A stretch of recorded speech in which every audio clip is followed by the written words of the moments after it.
I cover the first civilizations, the Americas before Columbus, then the great Central and South American cultures, Central America featuring the Maya, the Aztec, and then the great civilization of the Incas in South America. Let me share my screen with you.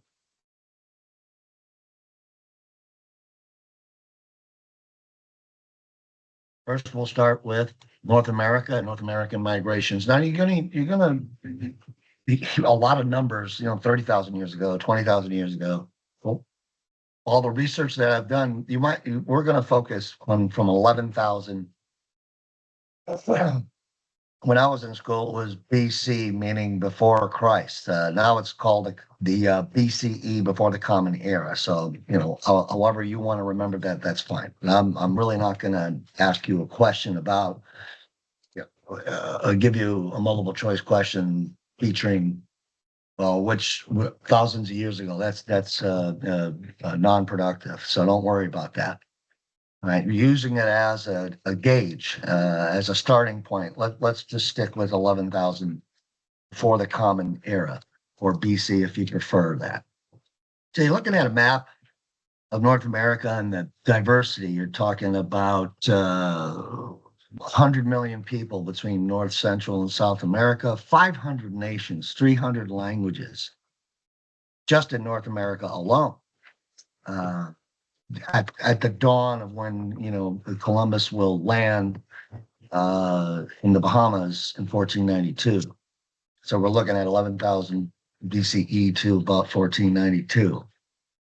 Most are polytheistic. If you don't know what that means, they believe in many gods or spirits. Most religions, if you're Christian or Judaism, is monotheistic, believing in one God. Very spiritual, consisted of peaceful and warlike nations. They're going to trade with one another. They're going to form brief alliances with one another. They're going to go to war with one another. Part of the problem, and I'll get to this slide. I'll get to that slide. Let me not get ahead of myself. Migration routes. There are many different theories. New additions, new discoveries, archaeological discoveries. There are some academics that believe that maybe, and you'll see when I get to the slides of the monuments and the mound building and the similarities between the Egyptian pyramids and eventually with the Mayan temples, that possibly the Egyptians made it across the ocean. Highly unlikely. Highly unlikely. I think the polytheism and the search to, and more astronomical as far as astronomy, the Mayans wanted to get closer to the heavens. I mean, it's a coincidence, but I think it's a coincidence that the pyramids, and the pyramids were mostly for burial purposes, where the Mayans, when they build their temples, it's to study the heavens, to study the stars. They will eventually have the most accurate calendar, the closest to what we have today, not off by percentage points mathematically, but we'll get to that later. That's just one theory. What makes more sense is crossing the Bering Strait up here. Let me draw it for you here on this map. Right here. During the Ice Age, now the Bering Strait, of course, is, you'd have to cross by ship, boat. But at that time, you could walk across. And the animals as well, searching for the civilizations from Eastern Asia. Mongolian stock pursued game in order to survive. Also, it also makes sense. There is archaeological proof that, if you follow the line that I'm drawing there, that they were capable of building ships that could have landed on the western coast of South America as well. So there's two. But the main theory, the one that has left the most evidence, is crossing the Bering Strait. So again, there's that 11,000. Use that 11,000 to about 8,000, somewhere in there. That's an approximation based on geological discovery, 11,000 to 8,000 BC. Who are these people? They are a diverse group of people. They are not monolithic. What we tend to do, even when I was in middle school, and a lot of students of my generation tend to look at Native Americans were all the same. They all spoke the same languages. Same thing with Africans, West Africans. Tend to clump them in this monolithic, everything's one. They thought the same, they spoke the same, they looked the same. It's not true. Think of it this way. We do not categorize Europeans that way, even though they're all considered Caucasian, right? In Europe, there's French, there's Italian, there's German, there's Spanish, there's Portuguese, English, Scottish, Irish.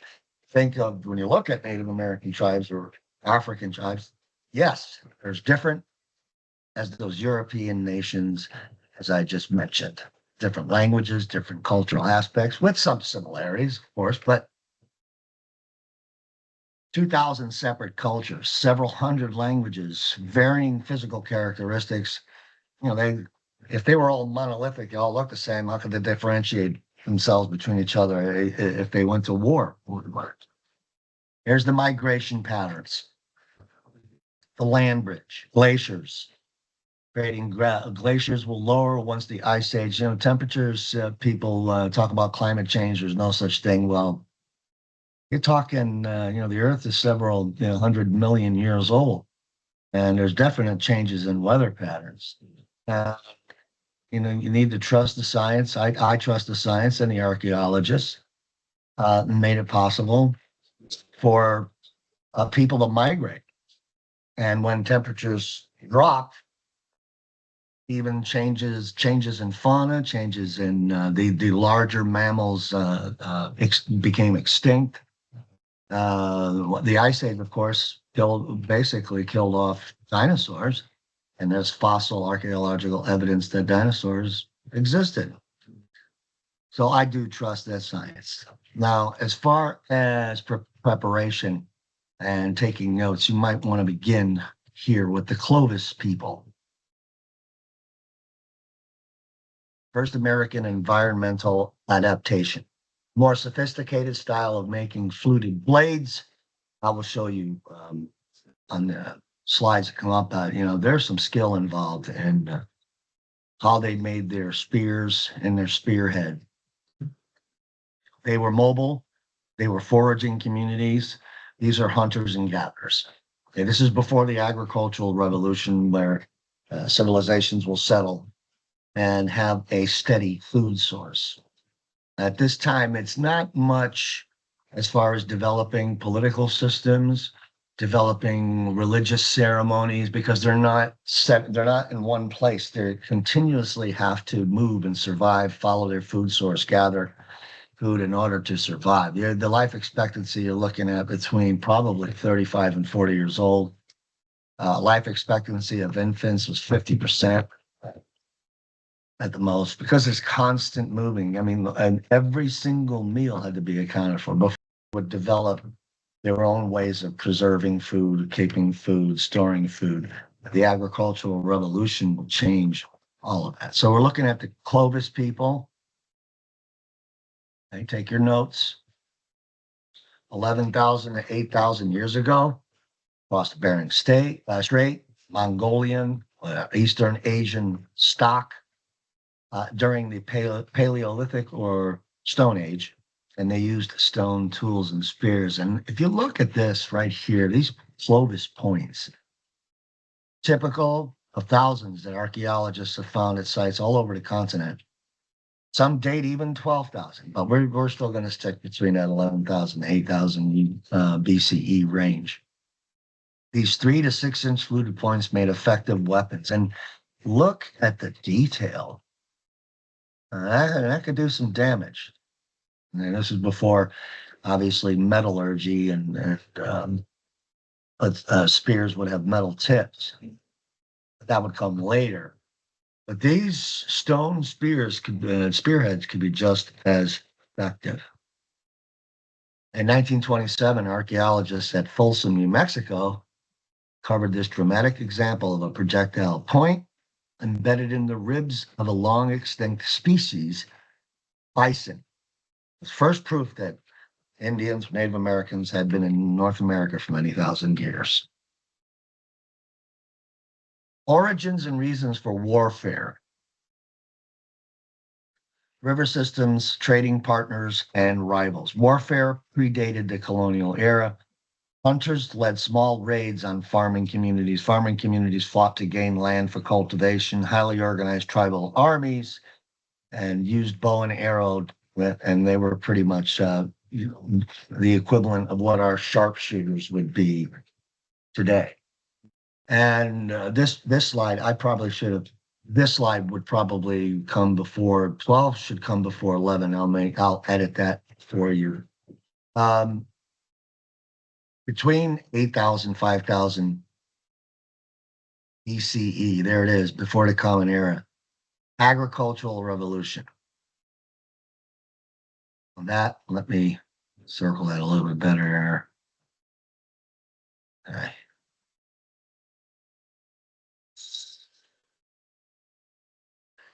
To a larger extent, let's go from 8,000 to 2,000 BC, transition from hunting and gathering, although there were still hunting parties. It takes time for the crops to grow. Once that first harvest sets in and able to gather and nobody knows when for sure the first person that actually made bread, probably a series of trial and error. But once that, that's their main worry. Imagine waking up in the morning, we go to the refrigerator, we go to the grocery store, and it's easy, not really, you worry about the monetary exchange, having the job and the money to pay for those things. But imagine having to get up and say, okay, well, my wife, partner, and children need to eat, and you have to go out hunting, and you have to gather. If there's not, if you're not these people for the most part would definitely have been 60% meat eaters. So they would have to kill, and they would have to gut, and they would have to skin, and then advent of fire in between this time period was, fire provided warmth. Fire, once they discovered that fire would make food, as they cook food, taste better, but also provided a source. Once the food was cooked and eaten, what actually happened was, and I don't know if it makes sense to you, but its shrinking of the brain actually produced more thinking power, so to speak. Exactly how to say that, but it expanded the mind, actually, even though the size of the brain shrunk, but it's the nutrients from the food actually helped the brain to develop in such a way to solve problems, to create languages, to even emotions like love and anger. Hey, all of that would develop over time. And once the agricultural revolution happens, then civilizations, and it basically, here's a similarity between civilizations in Europe and in Africa and in East Asia and in these migrants that settle in North, Central, and South America. Then there's time to think about leadership, government, politics, and the age-old question, why are we here? And the advent of creating religion, religious ceremonies. All that's possible because civilization's transitioning from an entirely mobile group into a sedentary, stable, civilized group of people who have time to develop all the things that we know truly to our lives today. Now we're going to take a look at specific groups like the Mississippian Society, introduced the bow and arrow. Maize, you can, simply put, is a smaller form of corn. Through trial and error, and they have time, and these people were very much in tune with their environment, more so, I think, than we are today. We spend a lot more time inside. We spend a lot more time. Think about it. You're in your house, and you get in your car, and you're going to school or you're going to work, and you're inside. You're inside. Um, our ancestors spent a lot more time outside. They were in tune weather patterns, and for instance, you see that picture of the Native American with the bow and arrow could probably track animals by following hoof prints and broken branches and so on and so forth. And with all the lights that we have today, lighting at night, we don't really get a true picture of how the sky would really have looked. And if you go back, to this agricultural revolution, 8 to 5,000 BC, and you went out at night, it would have seemed like the sky was right on top of it. Probably would have been beautiful, actually, because of the glaring of the lights that we have. You walk outside, let's say you're walking to throw trash out, you look out, there's always street lights and lamps, kind of, blurs what the sky would actually look like. You ever go camping? I'm sure that probably the closest thing to what that Native American you see there pictured with the bow and arrow would have seen at night. Let's take a look at Cahokia. So we have the Mississippian Society, introduces the bow and arrow. They will also switch from digging sticks to hoes. They develop sophisticated maize farming. And of course, the name that archaeologists and historians gave them, Mississippian and Mississippi River. And Cahokia, which is near modern day St. Louis, Cahokia. This is, the first major, what you would call city. There's somewhere between 10,000 and 30,000 inhabitants. And this is from 800 to 1300 in the Common Era, or AD, if you've been taught that way to use a timeline. And if you're using BC and then AD is Anno Domini, in the year of our Lord, for instance, a lot of people in the world would say 2025 AD. This is 2025 in the year of our Lord's, as we just celebrated the new year. So 800 to 1300 would be, if you want to use that as a marking point, it's 800, 1300 AD. And those of you who don't, it's 800 to 1300 CE. 20 to 30,000 people by mid 1200 CE, highly productive, cultivate and their cultivation techniques, using irrigation, bringing water to waterless areas so they can grow crops. This is an example of an urban complex. And a lot more. What we're going to be reviewing is a collision between Europe, Africa, and North America. And one of the main problems is the European mentality that these people are savages. They're, the European mentality, we're above them, monolithic versus polytheistic. But yet, many European, the Spanish, the English, French, Dutch, would adopt some of the farming techniques and building techniques. They'll never admit it in their time, but they would borrow when we get to the English, the pilgrims that would land in Plymouth in 1620, it was the Wampanoag actually taught them by using fish as fertilizer to grow crops on sandy beaches. They would maintain some sort of peaceful relations for a while, until European settlers want to acquire more land, and those relations, original good relationships would not last very long. They're known as mound builders. Um, the larger the mound was, in this sense, before we get to the Maya, is mostly for religious ceremony. And it looks like they developed a social hierarchy: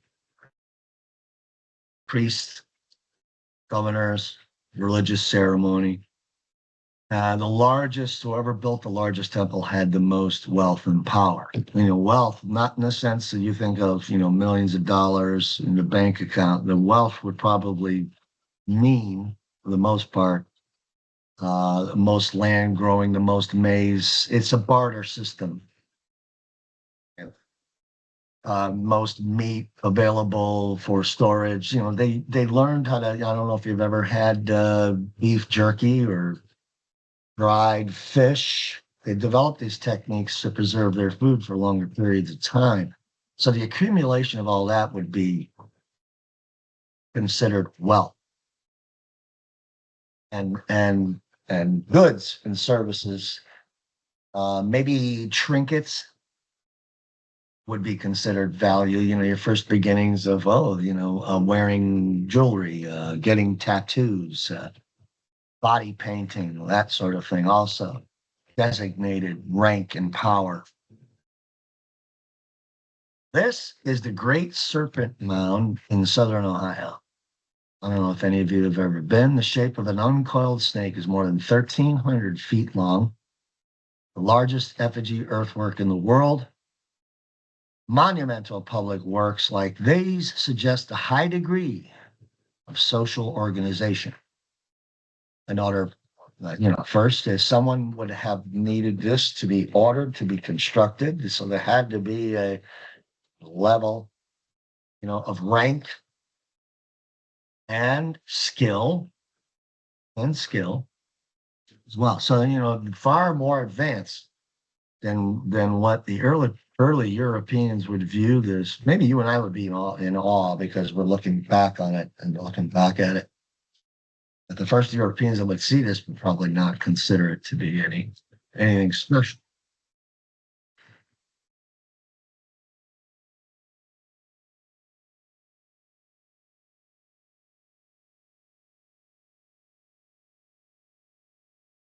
This is the last building. 1150 was erected on the summit of Monk's Mound, the largest man-made earthen mound in the North American continent. Now that is impressive. Present day, the only mound with more than two terraces throughout much of eastern North America. Most likely the most powerful monks, not monks in the sense of the monks in Europe, in Catholic Europe. These are monks as ceremonial priests in central North America. Around Mississippi, Ohio, that region, Alabama, Arkansas. We see Nebraska around there, Kansas, Oklahoma, eastern Texas, around that area. Also, I didn't mention this. Let me go back and see if I can find it. No, let me see. There. This is long distance trading. So they did travel, they did trade, they communicated with one another. This would also, in instances, lead to war and conflict. We'll now switch our attention to the Southwest. You see here from modern day Colorado, Utah, New Mexico, Arizona, California, and Nevada. First, taking a look at the Cochise culture, among the earliest residents of the Southwest. Desert adapted hunting and gathering, diet emphasized plant foods and small game. This group lived in the region as early as 7,000 BC or BCE. They lived in permanent and semi-permanent settlements. Some lived in sheltering cliffs, which would provide, shelter, defense as well from a higher position. Looking down, it's better, if you are defending your settlement from position looking down rather than looking up. It's a better position to defend in a conflict. This cliff palace at Mesa Verde National Park in southwest Colorado is home of the Anasazi, translated the ancient ones, who flourished between 200 BCE to 1150 AD or Common Era CE.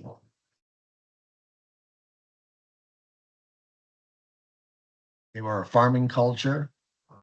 If you look at that famous Four Corners, I don't know if any of you have ever traveled there. It is a landmark if you go out there between Utah, Colorado, New Mexico, and Arizona, where the four states actually meet, is a landmark. Densely populated, multi-storied apartment, collectively known as pueblos. Collectively, but they had different tribes that made up collectively the pueblos. For instance, how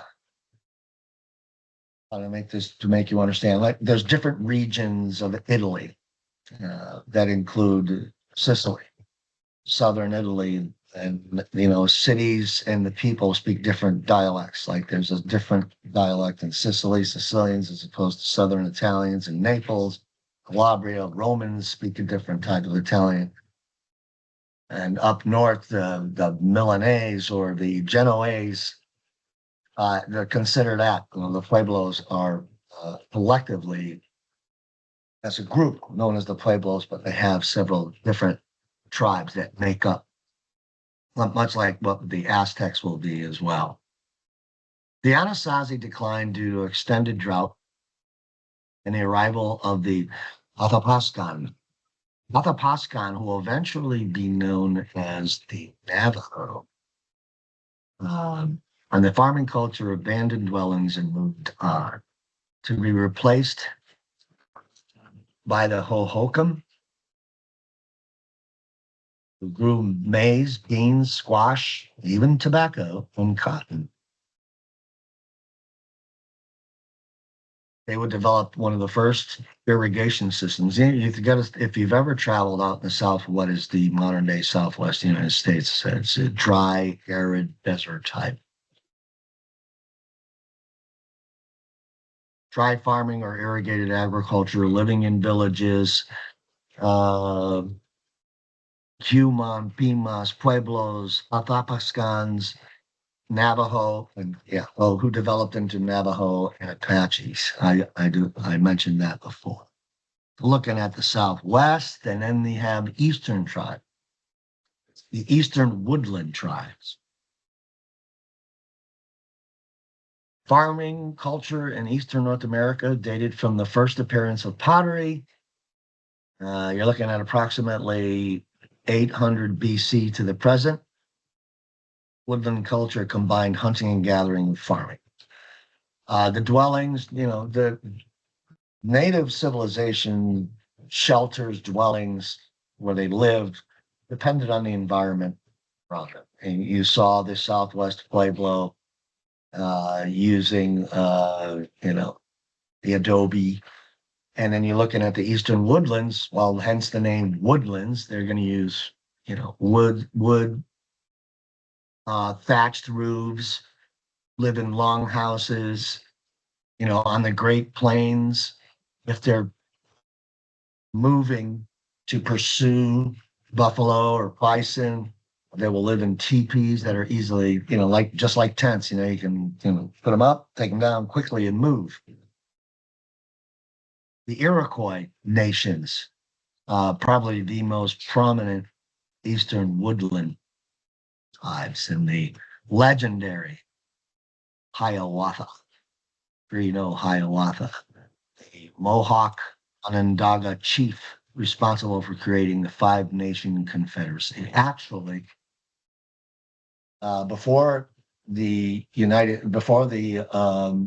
U.S. Constitution, in between the Continental Congress and the writing of the U.S. Constitution, which is still a living document that we live by today, there were the Articles of Confederation, which were borrowed from how the Iroquois nations and their confederacy, how they came together for defensive purposes. Mohawk, Oneida, Onondaga, Cayuga, and Seneca make up the five Iroquois as a whole nation. And they met periodically to solve problems, to maybe form alliances against other rival tribes, to trade with one another.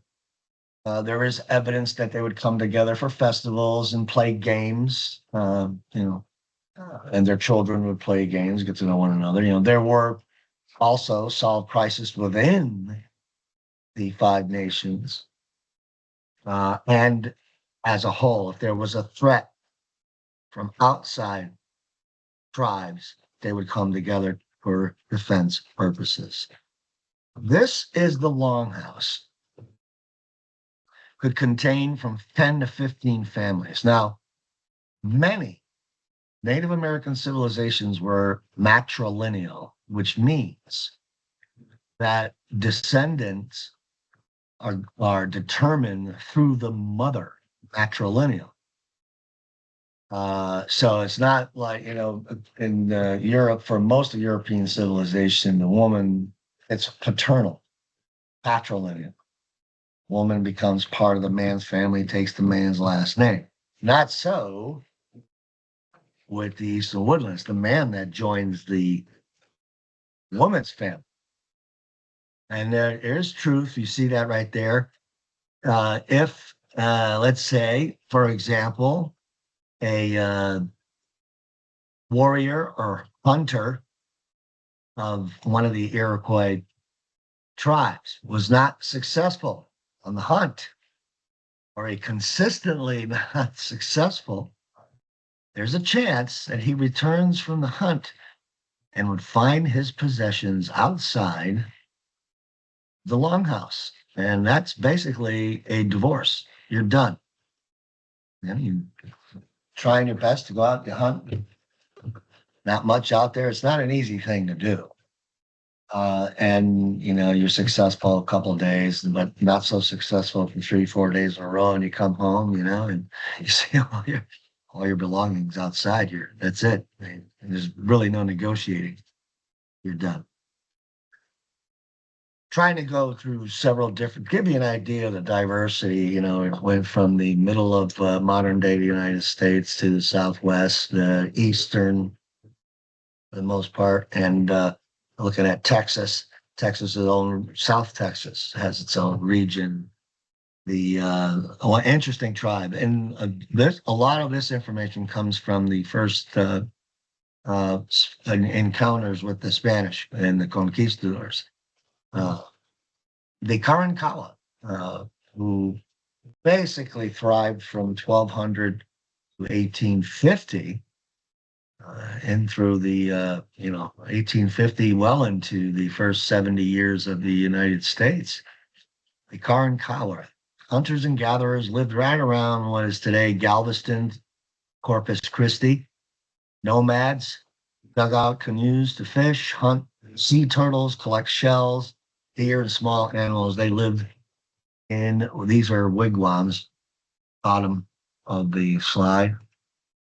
Known to be cruel, inhuman, and ferocious.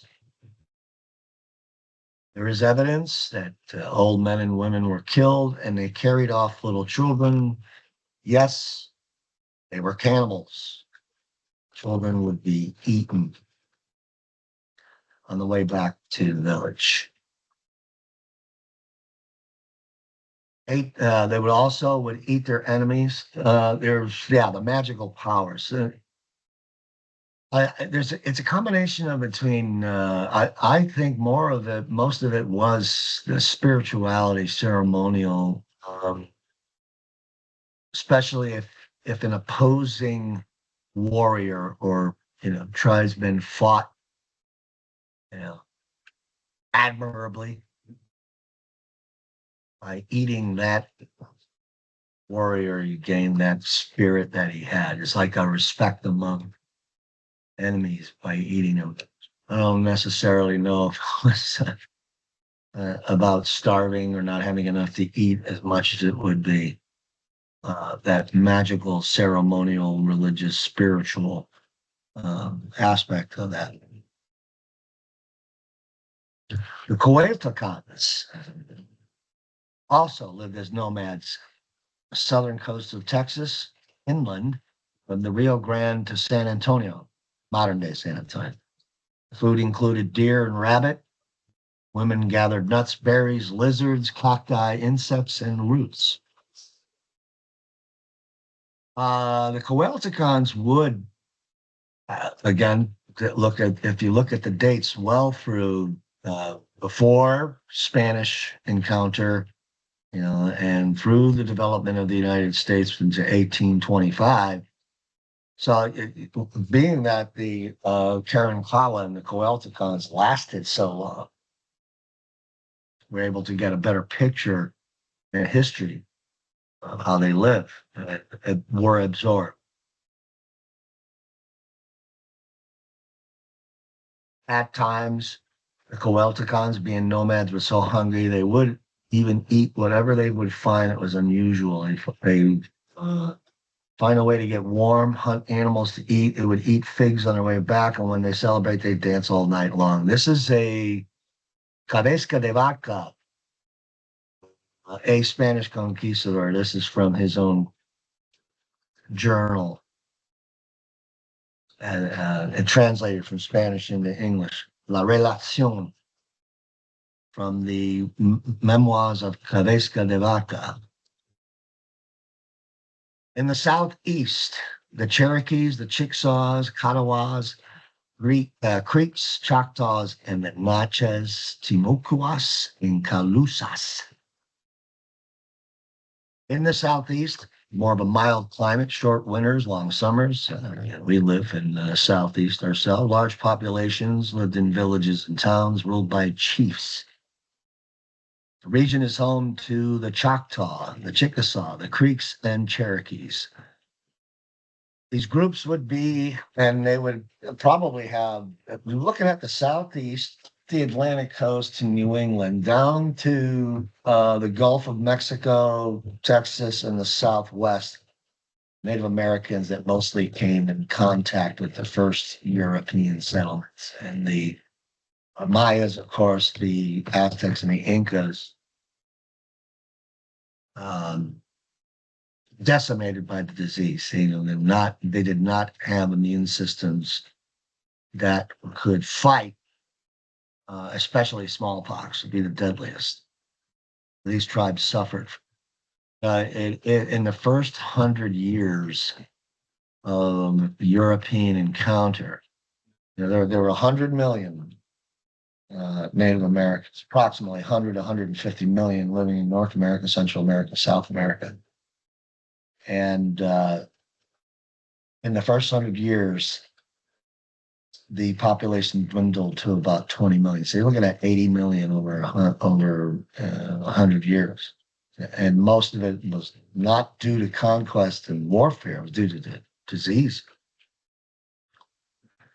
The climate's perfect for farming. See, the Native Americans of these civilizations then did not have the same problems and engineering problems that the for instance, the Pueblos and the Anasazi and the Hohokam would have living in arid, dry, desert type climate.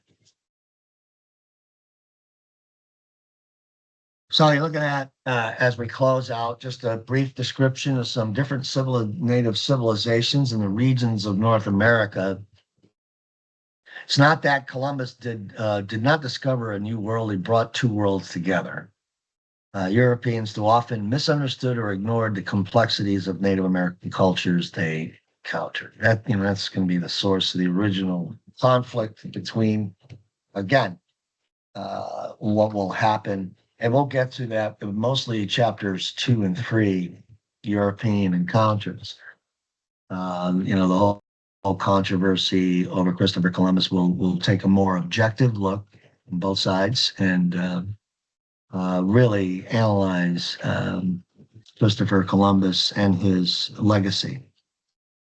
If you really want to, you can take a look at this chronology, 30,000 to 13,000, and it's pretty accurate. Gives you a good general idea from 30,000 BCE to the arrival of the Athapascans in the Southwest. Here's another timeline as well. Now we will take a look at the Maya. Now we're looking at the more developed and sophisticated, technologically advanced native civilizations. The Maya, developed during what is known as the Classic period. I put two different periods, so not to worry. Like I said, I'm not going to, be ticky-tack about dates. I will include dates in questions. I will never ask you for a date. That's counterproductive. But use dates as a marking point, as a specific marking point on a timeline. But it's either 250 BC to 950 AD or 10 AD, depending on the research that you do. It's in between there. It's fine with me. The geographic area is the Yucatan Peninsula, in what is modern day parts of Honduras, Mexico, Guatemala, and Belize. They did not call themselves Maya. They referred to whatever city they came from. For instance, I'm a New Yorker. I'm a Bostonian. I'm a Philadelphian. When the Spaniards arrived, the major city was Mayapan, and thus the name historically, and as history is written, they were grouped collectively known as the Mayas. They were astronomers. They calculated lunar and solar eclipses. So this is what I was mentioning before, where there were some academics who felt that the Egyptians might have come. You see the similarities, but again, they were studying the stars. Whereas a religious pyramid, you can't. It comes to a point at the top. These structures were built so you can walk up, study the stars, calculate. So that's why I tend to think that Egyptians did not cross the Atlantic Ocean. It's too different. You're able to scale these. You can't scale a pyramid. Pyramids were built by pharaohs to house their families and themselves when they passed. Mathematicians. Make sure, you're taking notes here. They're astronomers.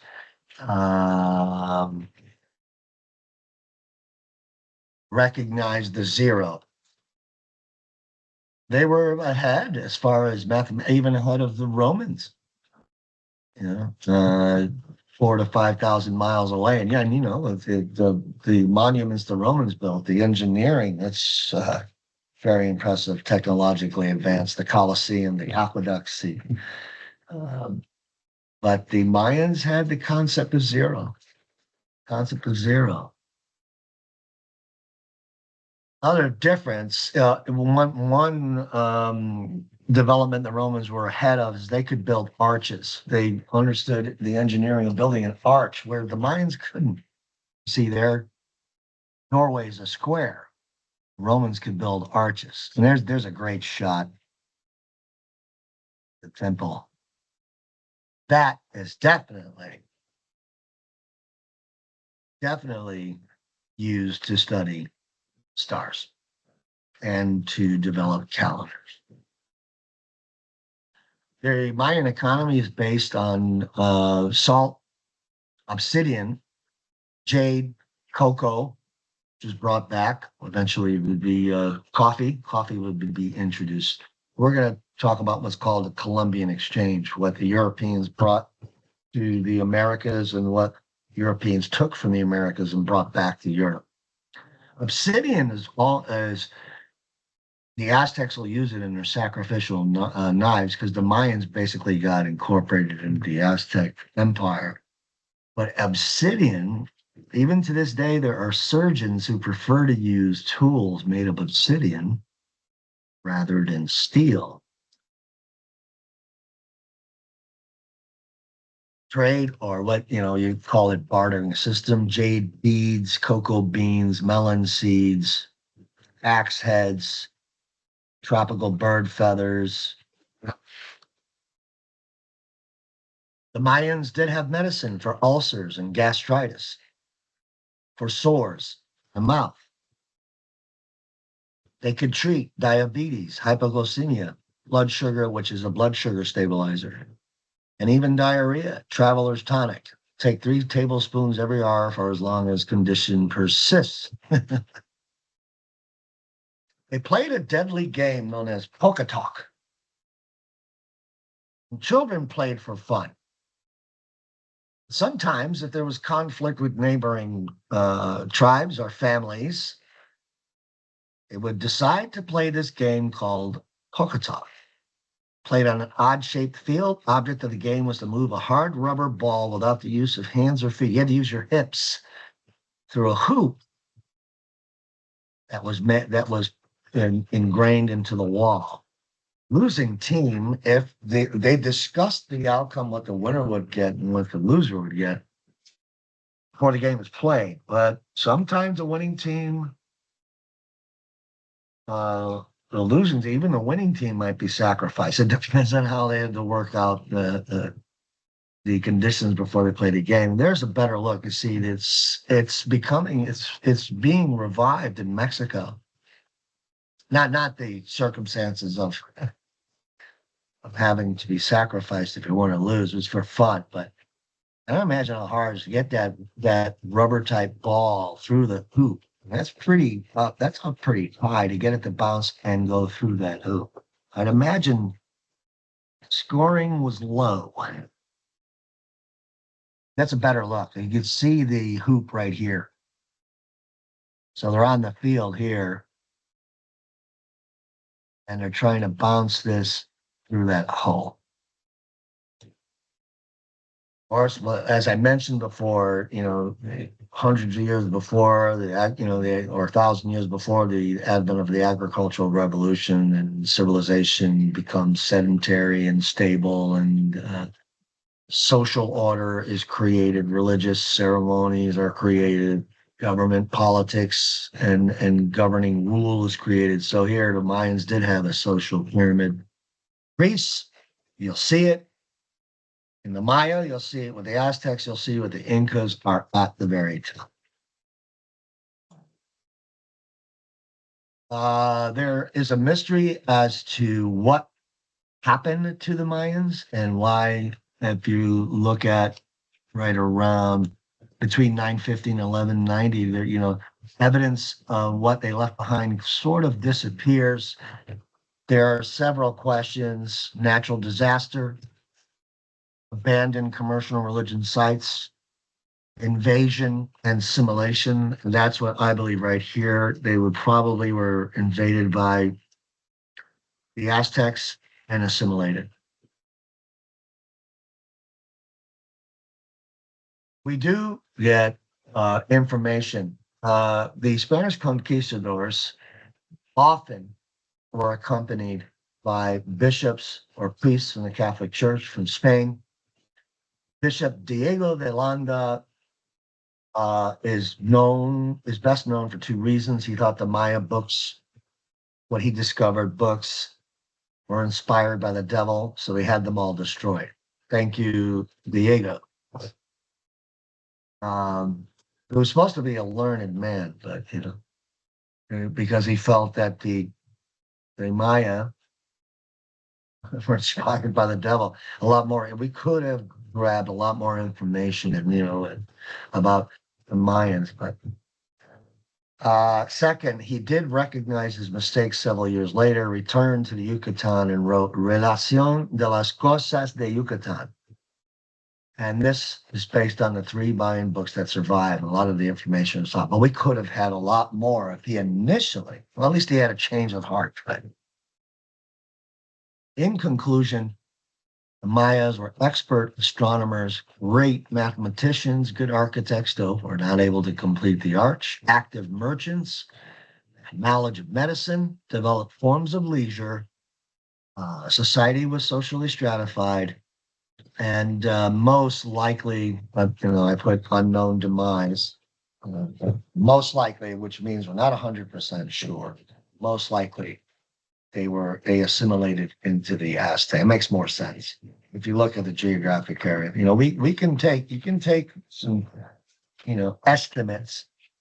If you do enough research, you can come up with a common sense conclusion. I think they virtually did not disappear.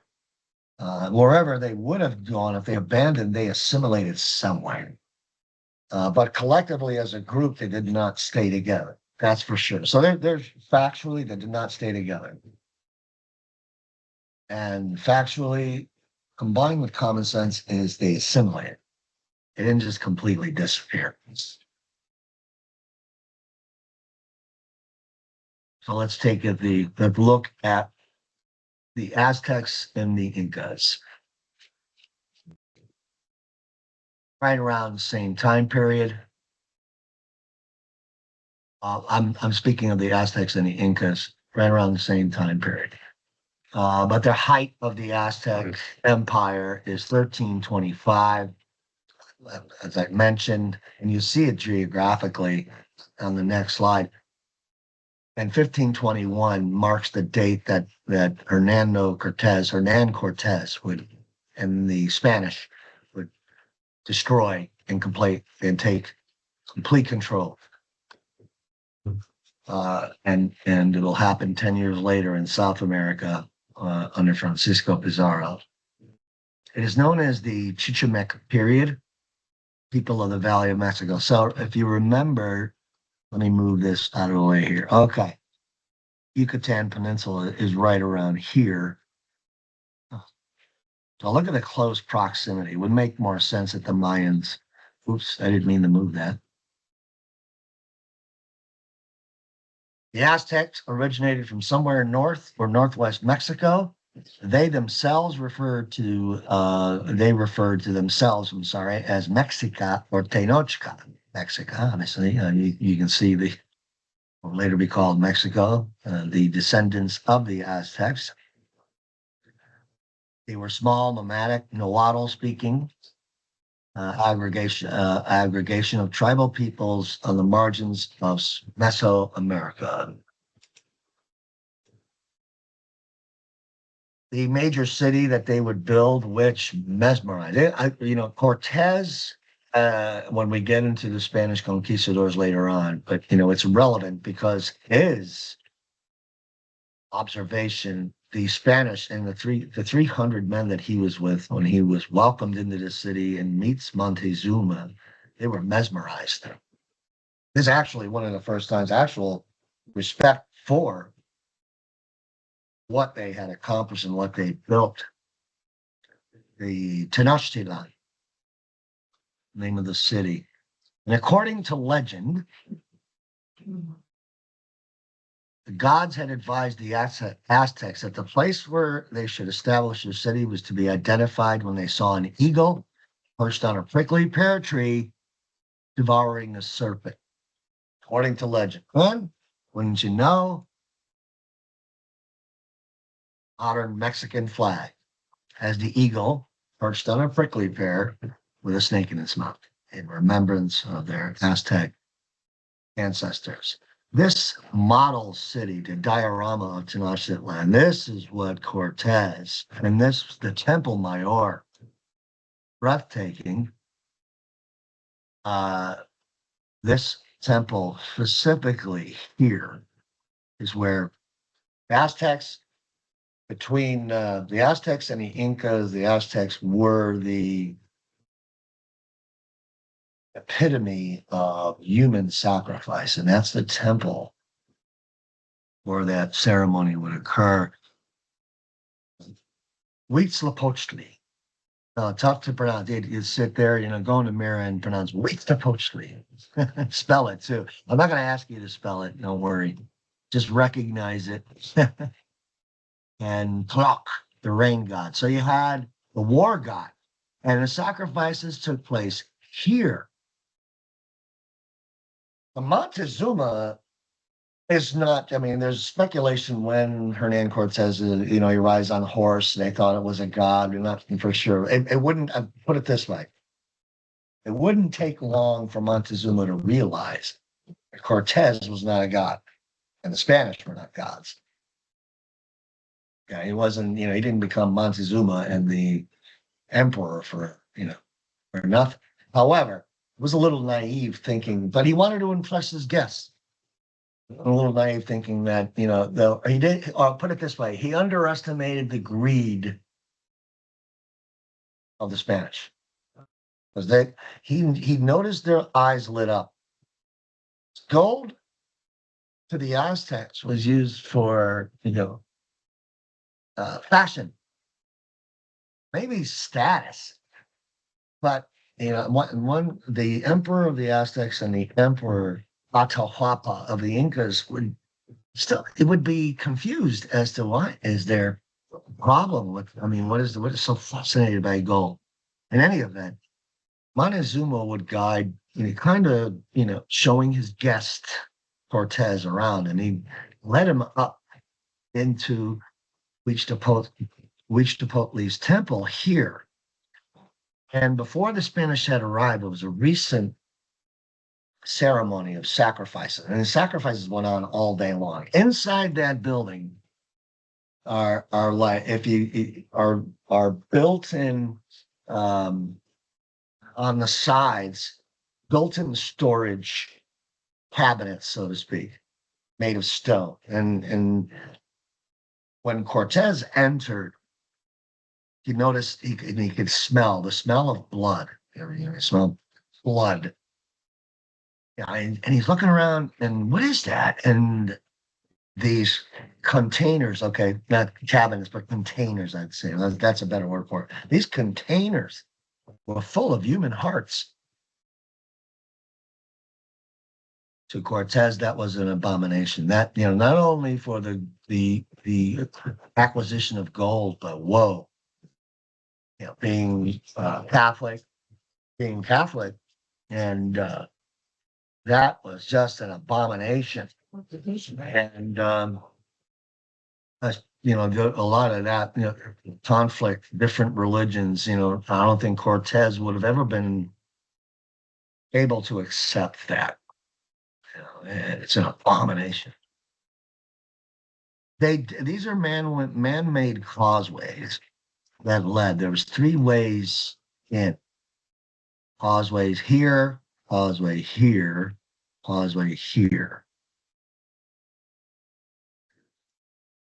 They were also technologically able to build chinampas, also known as floating gardens. Actually floated and grew crops. The Aztecs were warlike, conquering other people. They made them pay tribute or taxes. Noble Aztecs grew rich.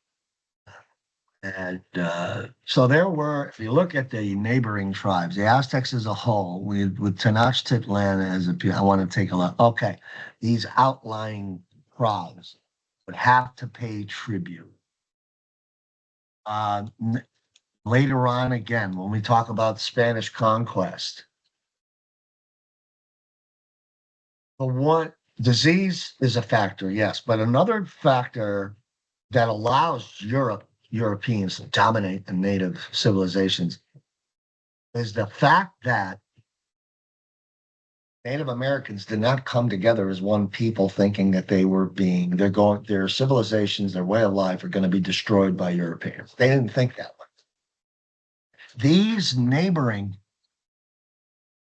tribes will actually welcome Cortez and the weapons that the Spanish bring. And their thinking is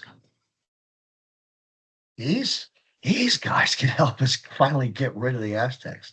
Their thinking wasn't, oh, we better get together with the Aztecs and other tribes. We have these strange looking people with hair on their faces and they're coming after our gold and they're going to take our land away from us and our way of life. They're thinking, hey, if we join forces with them, we don't have to pay tribute. We don't have to send our kids to human sacrifice to the Aztecs. It happened. You'll see later on, we get into the French and Indian War and then the American Revolution, Native American tribes took sides. Some sided with the British, some sided with the Americans, hoping that, whatever the outcome would be, that they would be on the winning side. Tragic mistake and underestimating greed and not realizing that way of life is at stake. So instead of coming together, one of the ways the Europeans were able to dominate was to exploit and manipulate those divisions between Native American civilizations. It's too bad. This is what I mean. These are, and many different, these are the Aztecs control as a whole New Mexico City, Tenochtitlan. So these neighboring cities would have to pay tribute. There were cultural innovations like the Codex, the ancient manuscript, list of laws, medicines. The Nahuatl language spoken at conquest is still a living language today. Many codices and glyphs to describe lifeways of the Aztecs as well as Spanish accounts. Stone carving in the detail. They did have, most metallurgy acquired from the Maya for, molding gold and silver into trinkets, cups, and bracelets and anklets, so on and so forth. This is the, very crude, but this is the gold that would make Hernan Cortez probably, of all the conquistadors, because Pizarro is going to get murdered. Ponce de Leon will die here. De Soto will die in the Mississippi River. Coronado will be tried and sent back to Spain. So the most successful was Cortez, able to acquire wealth, take it back to Europe. He died in relative wealth. His problem was he would not become famous and into history books until after he died. There's a look at obsidian. So they had some artistic ability, jewelry that was made. See, this is what, when Cortez and the Spanish arrived, they're wearing it, they're wearing the gold. They're not using it as a monetary exchange. Completely different cultural viewpoints.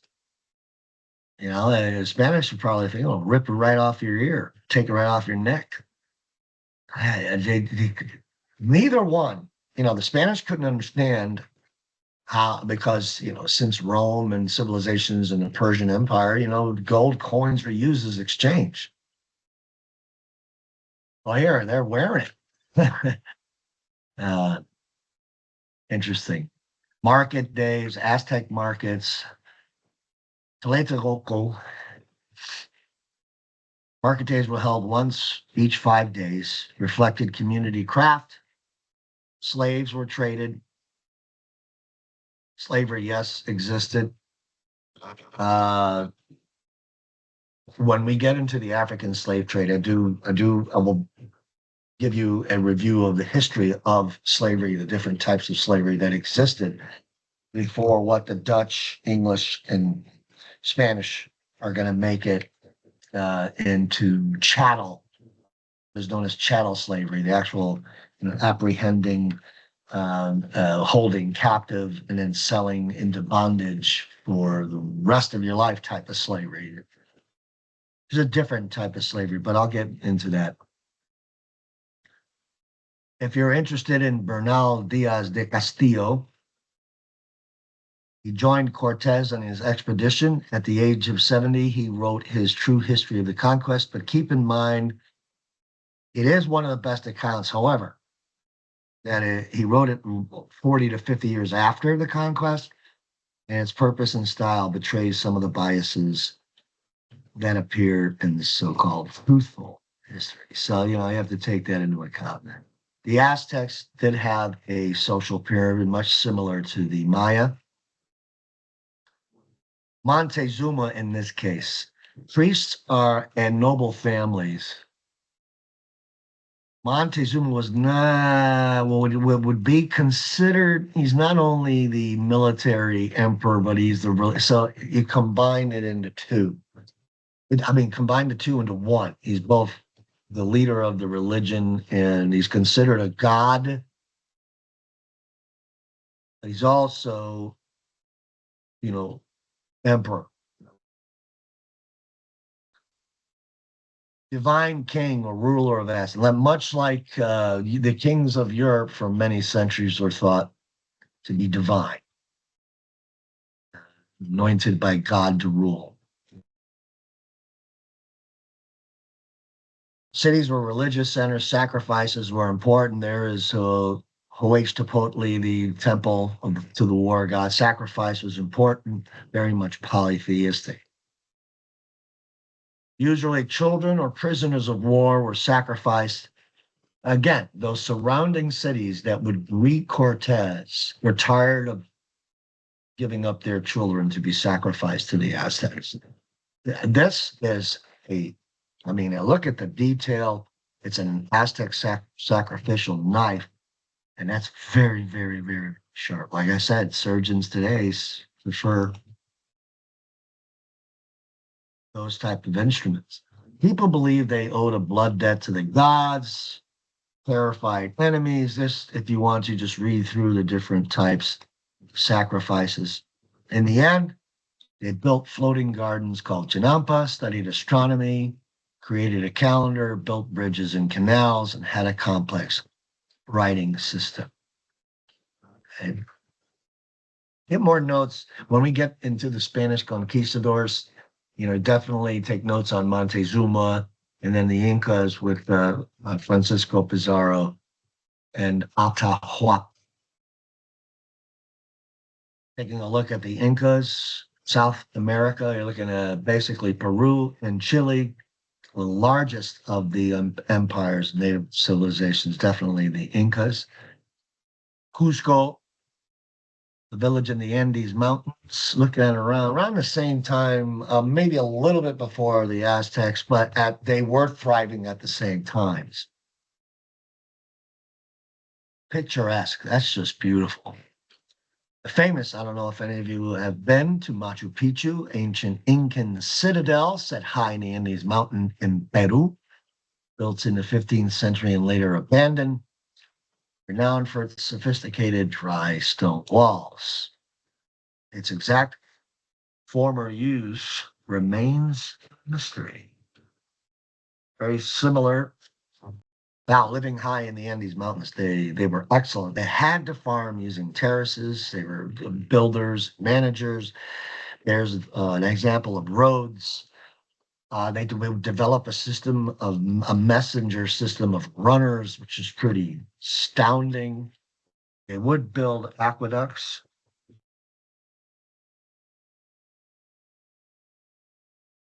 That's pretty, engineering feats. They would cut terraces into the Andes to create farmland. They developed a large variety of foods. They discovered ways to preserve food. Potato was a staple food. Tomatoes, maize, lima beans, peppers, and grain. Even our own astronauts have something in common with Incas. Both groups have made use of freeze-dried foods. The Incas learned how to freeze potatoes so they would last for a long time. They left the potatoes on the ground overnight in the cold. Then they stomped to squeeze out the water, soaked the potatoes in water for a few weeks. So they took out the water, then they soaked it in water. Finally dried them out in the sun. The result was a very light potato that was easy to carry and could last for several years. They had freeze-dried potatoes in storehouses until they needed them. It's pretty amazing. So look at the terraces. I mean, a lot of respect, a lot of respect. I would be, hopefully get a chance to, I've never been to Mexico, never been to South America. I would love to. No, actually, I've been to Tijuana, but all of Mexico to see the ruin of the Aztecs and they come, that would be would be great for me to do, to finally put, the visual to what I've studied and seen pictures. One difference you might want to note between the Aztecs and the Incas is the belief in reincarnation. Similarities. The Aztec and the Inca were both polytheistic. Main god was the sun god. Aztec's main god was the war god, Huitzilopochtli. Sacrifice was a big part. Usually a white llama. Llamas were, they didn't have access horses that high. Usually they used a system of runners. Like I said, those roads were built. They could send messages over, thousands of miles. Pretty amazing. Now think of the wind that they would have to have, the stamina. Being a football fan and over the years watching my team, and Pittsburgh Steelers, they're not doing so well lately, but traveled to Denver, Mile High, Mile High Stadium, and the announcers would always mention how they have to come early and adapt, to the fact that the stadium's a mile high and the air is thin. They have adapt to the altitude. Imagine being high up in the Andes Mountains and running. So, and preservation, and you see, obviously, preserving life as well. And that concludes the first civilizations.